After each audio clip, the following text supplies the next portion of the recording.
Uh, always, always a pleasure. Always a privilege, really, to share with you thoughts of mine for about 15 or 20 minutes during this dissolving fear time. And I want to talk to you tonight about, whoops, got a little blip in our FaceTime. Whoops. I don't know if you guys can see this at the other end. But so anyway, let's begin again. I'm just waiting to see if some people pop in. If you're new to this experience or have been here for any amount of time, it's always good to get a comment or two, just because it would be great to see who's actually on. In this FaceTime experience, you don't get you who's logging in. All you do is you really got to get to see who is sending in a comment or two. So I'm always happy to see who's there.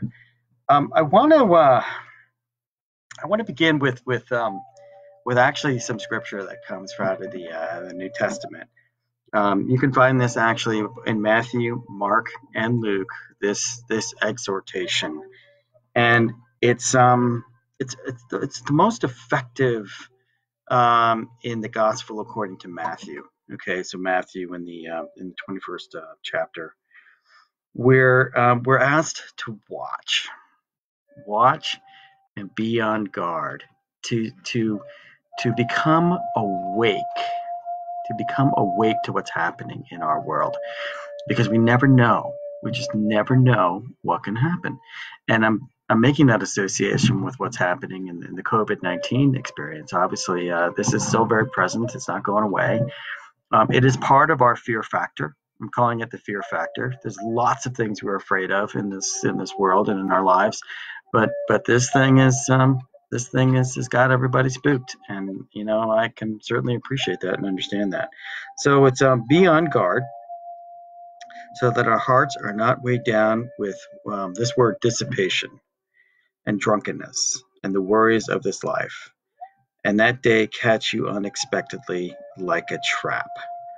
For it will come upon all who live in the face of the whole earth. So be alert at all times, praying that you may have the strength to escape all things that will take place and to stand before God. Okay, so there is an element here of, I wouldn't call it a threat, but there's an element here of be prepared, be aware, wake up, humanity, wake up. Because we only have a few instances in this life where we're really able to be honest with ourselves and to connect. This is a tough one. It's a tough passage in our New Testament, but you can also find the elements of this both in the Hebrew scriptures and in the Quran as well, because this is element that suggests that, look, if we live life in this little tiny container called me, myself, and I, the chances are pretty good that you're going to be bombarded by things that come in from the outside. And you're going to have to figure out whether you have the tenacity and the strength and the willingness and the conviction and and really the ability to draw from a system of values or a system of morals that allow you to get through these periods of time in your life where things are challenging. Now, I was just listening to a podcast that was done, I think, yesterday, and the podcast said, look, man, you're going to have to adjust the way you do things from this point forward, because the way we used to do it is gone. It's gone. And we may get back to it. We may not. And so the only thing we can do is adapt and to make change. Now, a lot of us don't like change, but change is growth. Change is growth. And maybe that's what God is asking us to do. God is asking us to get out of our cocoons, get out of our containers, and actually grow outside of what we are normally fundamentally attached to and used to, right? And maybe some of that has to do with our complacency and our unwillingness to change, and our desire to not necessarily have to be patient and calm around this whole thing, which is, of course, contributing to our sense of fear. It's contributing to this false expectation of appearing real. Look, it's absolutely a state of the world right now. We're like on a sea in a raging storm without a compass. I mean, that's a great image right now. None of us have the compass. We don't even know which direction the culture is going to go in. And we're feasting on any bit of information, most of it negative, by the way, most of it negative. And there's no good news out there necessarily. It's just sort of better than worse news. And it's really, really important for us to gather our hearts and our minds and our souls and wake up. Just wake up to a new reality. Wake up to, hey, this is a chance for us to go inside. This is a chance for us to go inside and think more positively about who we are, what our values, and what we love, what we're committed to, where our sense of patience comes from, where our confidence lies. I mean, it's really miraculous. Now, I just got a note from a friend of mine who's in the horse world, and I have to tell you, I don't think the horses are worried about this. This is what I love about animals. I mean, animals are like looking at us like, yo, you're spending a lot of time with me. Like, why are you here?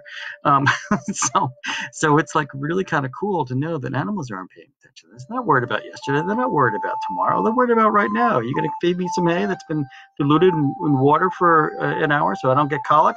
Come on, but they're not even thinking about that. Okay. So what can we learn really from what we're experiencing here? We're very human. We get that. But by the same token, there's such a chance to sort of see the abundance in everything that's around us and to see the positive aspects of how we can kind of come to terms with a new way of being rising above all of what we're seeing. And I know it's hard. Listen, I've been out of work. I've been out of work since March 14th. And part of me just wants to kind of like stir the pot and go a little crazy and do something, just get out of the house. And I did a little bit of that today. But you know what I did today? I planted onions today. It was great. I went up to a plot of land that my mother has, and I planted onions. And as I was planting onions, I'm like, you know what? This is what I can do today. This is what I can do today. And I did it right before it rained. And I thought, you know what? This all worked out really well. And I found confidence and I found strength in even the littlest, simplest of things. And I love onions, so it's going to turn out to be a great harvest. So find something in your day where you can resurrect an attitude of gratitude. All right, but also to recognize that we're being asked, from a biblical perspective, from a wisdom perspective, from a golden rule perspective, we're being asked to step up and to wake up that this is really happening. This is happening. I mean, we are in a pandemic, and I don't think anybody really knows what's going to happen. I will say it's great to see the numbers are dropping, and maybe there's light at the end of this tunnel at the end of May. Who knows? I want to be hopeful. I am forever hopeful. Okay. But this does not absolve us of the chance to really look at what is really valuable. I'm finding people are actually enjoying this time. They're enjoying this time out. They're doing different things. I'm doing something very different than I ever expected to do. I never expected to tap into my own toolbox. I have friends who are saying, wow, I have never really studied my behavior or my patterns. I mean, this is the first time in my relative life where I've been out of work. Maybe I'm getting unemployment. I have to actually read the books that have been sitting and stacking up on my bedside. I actually have to be in conversation with my children. I actually have to be in conversation with my partner. I need to actually talk to somebody who's been in my life forever, and I have to actually have a deep conversation aside from what happened in my daily work. I actually need to think about how valuable they are in my life and how grateful I am, and all the things that I appreciate about this person or about these circumstances or about this house or about this car or about this time or about this day, about this weather, about my garden, think of all the things that we are now having to actually be forced to look at that aren't half bad. They aren't half bad at all. I mean, it's an abundant life. It's truly an abundant life, and if we can look at it that way and escape all that negative stuff. So I have a challenge for you. I have a challenge for this is the first time I've ever done this. I've been doing this now for 35 days or something. The challenge is, and I just read this in a book that I'm enjoying, is to cut out all of the media for 3 days. So no texting, no emails, no television, no blogs, nothing. Just let it go, because most of it is just feeding on the negative um, aspects of just about every news item we can possibly find. Because negative stuff sells. It just sells, and it feeds us, and it gets us stirred up, and it's just, it's pretty awful. So that's my challenge to you. But anyway, let's get into a time of meditation, a time of prayer, a time where we can actually focus on what it is that we're grateful for, and how it is that we can live abundantly, even this time of pulling back, this time of restriction, if you will. All right, so I'm going to begin this whole process. I started this a couple nights ago, and I'm going to keep doing it. This is my Tibetan bell. I got this in India when I was traveling there a couple of years ago, and I use this in my massage practice. I'm actually thinking of using it in my horse practice. I need to ask the owners about that, though. I'm not so sure the horses will. Actually, I think the horses will love this, but we'll see what happens. So let's begin.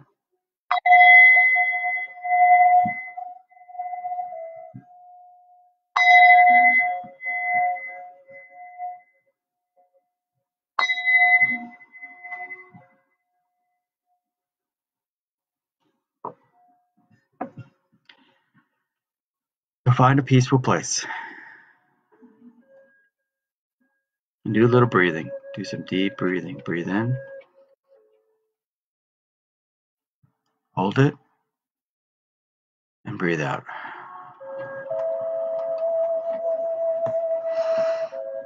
Breathe in. Hold it. Breathe out. One more time. Breathe in. Hold it. And breathe out.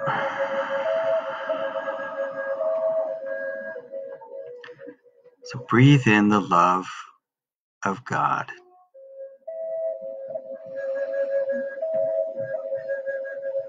And breathe out anger.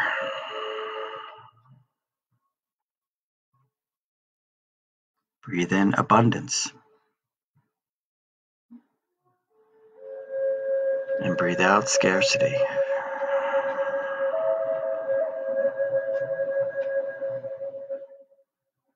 Breathe in gladness. And breathe out sadness.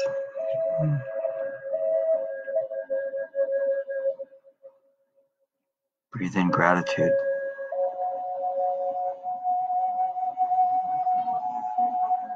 And breathe out. Breathe out selfishness. Breathe in warmth. Breathe out cold.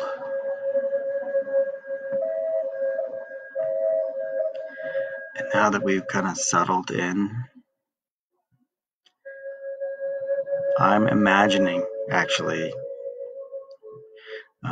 many of you know that I'm also a horse massage therapist, and there's something incredibly soulful about working with a horse. Just finished an anatomy course on the horse, and I'm just amazed. We are complicated beings, humans that we are. We come out of the womb perfect, and in many ways, so does a horse. I mean, the only thing that we have that they don't is a collarbone. They got plenty of other things. And plenty of other muscles that are named the same way. They're just a lot bigger than ours. But when I think of a horse, I think of majesty. I think of spirit. I think of grandeur. I think of holiness. I think of joy. I think of gladness. I think of beauty. And I think of all kinds of sounds that they make. The raspberries, the yawning, the chomping. And I think, they just kind of take day in and day out, day in and day out. They're not worried about yesterday. They're not thinking about tomorrow. But they're present. They are present. And that is what we're asked to be right now. Present. Present in our lives, loving the people in our lives, comforting them, caring for them, and in a way, avoiding the negativity that I think the sickness feeds on. I think sickness does feed on negativity. And the best antidote to any of this, I don't care what anybody says, is being grateful and responding to life out of the love that we have for each other. It is so easy to, let's face it. I mean, look at the life of Jesus. Look at the way he lived and loved other people. Look at the way the disciples lived and loved. Look at the way Christianity, for the most part, has lived and loved. For the most part, it hasn't always been a good chapter. Think of systems of belief like Judaism and Islam right now. Most of Islam, 99.9% of Islam is peaceful. Peaceful. And familial. I mean, the Abrahamic traditions, I mean, I having studied them and having had worked with all of those traditions, the absolutely positive things that comes out of them far outweigh the negative. But our culture and our society and just about everything loves the negative. It's like a Venus flytrap, and we get sucked in so easily. So God help us.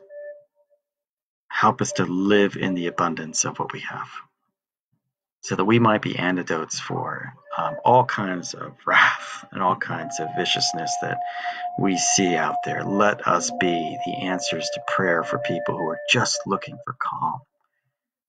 They're just looking for peace. They're just looking for sensitivity and sincerity and honesty and clarity and acceptance.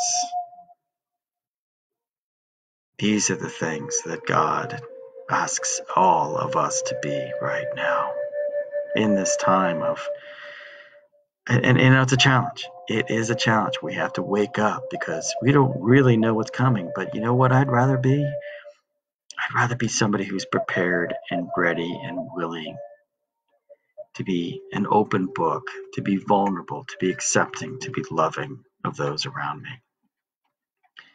And to not respond with fear, and to not respond with wrath and anger and bitterness and resentment, all of these things that just make us impossible human beings.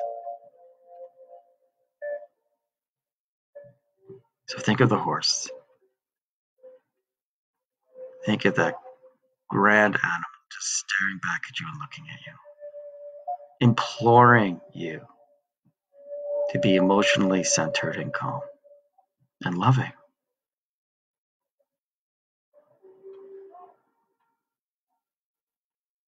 Think of that stare. Think of that mane that blows in the wind. Think of those ears that twitch.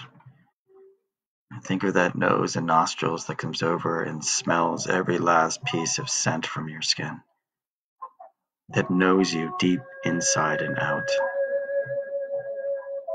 But maybe it's not a horse. Maybe it's a cat. Maybe it's a dog. Maybe it's a goat. Maybe it's a sheep. Maybe it's a cow. Maybe it's a parakeet. Animals have a way of just living in what they have right now. No feelings, per se. Attitudes, perhaps. Reactions, yes. Worried about whether they're going to be the meal for the next saber-toothed tiger that comes along, yes. But present, aware. And when we're with those things, with those animals, the way we respond to them, they feel. As human beings, we sort of lost a little bit of that.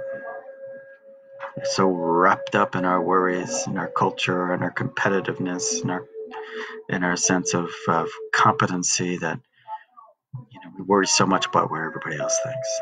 And I'm asking God to be here right now to let you know that you are accepted for who you are. loved. Like the breath that goes in and out of you, God goes with you all the time. You are not alone. You are never alone. We are never alone. So I invite you to open up your heart and your world and your soul to know that no matter what difficulty you may be feeling right now, and there are many, I know, there are many, rest in the presence of God.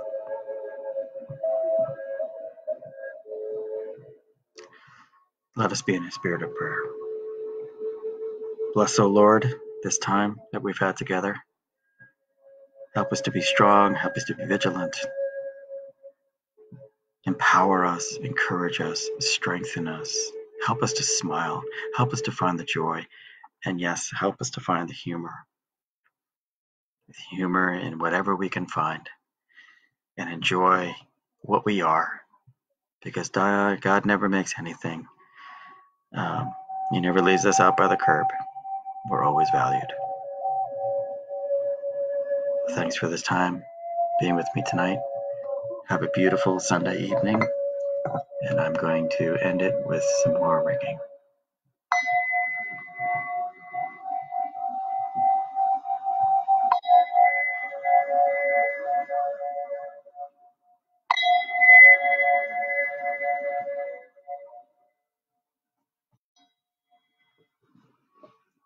All right, everybody. Love you all. Thanks for chiming in. We'll be back tomorrow evening. Same time, same place. Be well.